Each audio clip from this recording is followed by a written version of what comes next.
ಕಿಚಡಿನ ಪೊಂಗಲ್ ಅಂದ್ರೆ ಈ ಸಮಾಜ ನಮ್ಮನ್ನ ಆಕ್ಸೆಪ್ಟ್ ಮಾಡಲ್ಲ ಕದಿರೇಶ್. ಆದ್ರೂ ಬೆಂಜಮಿನ್, ಆ ಕಿಚಡಿ ಒಂಥರ ಕೂತ್ಕೊಳ್ರು ಸುಮ್ನೆ. ರಾತ್ರಿಯಿಂದ ಇದೇ ಗೋಳು, ನೆಮ್ಮದಿಯಾಗಿ ತಿನ್ನಕ್ಕೂ ಬಿಡಲ್ಲ. ಈ ಪ್ಲಾನ್ ಕೂಡ ಫ್ಲಾಪ್ ಆಯ್ತಾ? ರಾತ್ರಿಯಿಂದ ಏನೂ ತಿಂದಿಲ್ಲ. ಈ ನನ್ನ ಮಗ ನೋಡು ಹೇಗ್ ತಿಂತಾ ಇದ್ದಾನೆ, ಒಳ್ಳೆ ನಾಯಿ ತಿಂದಂಗೆ. ಇದನ್ನೇನಾರು ಬಿಚ್ಚಿದ್ರೆ ಅವನ್ನೇ ಹೋಗಿ ತಿನ್ಬಿಡ್ತೀನಿ. Calm down Kadiresh, every dog has a day. ಮತ್ತೆ ಏನು, ನನ್ನ ಡಾಗ್ ಅಂತ ಕರಿತಿದ್ಯಾ? ಛೆ ಛೆ ಛೆ ಛೆ ಛೆ ಛೆ ಛೆ. ಆ ಜಾತಿಗೆ ಅವಮಾನ.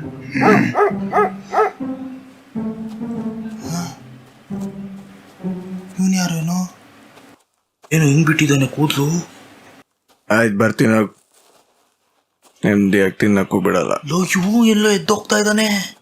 ಹೌದು, ಮೋಸ್ಟ್ಲಿ ಬಾತ್ರೂಮ್ಗೆ ಇರಬೇಕು. ದನ ತಿಂದಂಗೆ ತಿನ್ನಲ್ಲ, ಅದಕ್ಕೆ ಇರಬೇಕು.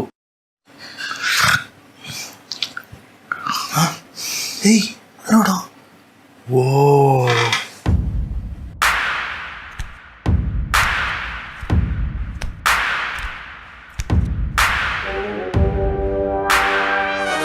ಇವನು ಆಲ್ರೆಡಿ ಕರಡಿ.